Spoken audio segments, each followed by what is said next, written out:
Bass diving, August 3rd, Hidden Harbor Marina with Gettin Close. This is the initial cleaning.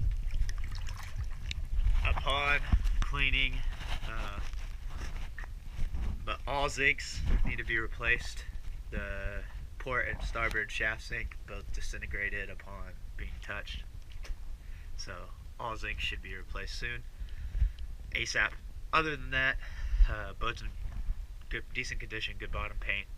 Needed to be cleaned. Props and running gear had heavy growth. Not an hourly job though.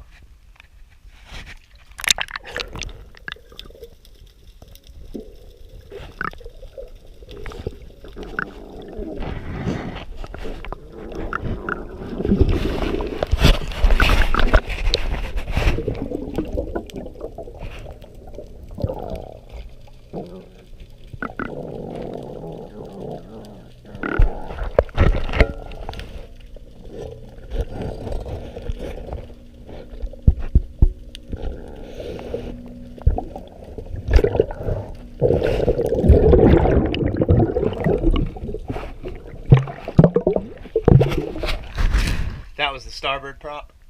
Heading over to the port prop now.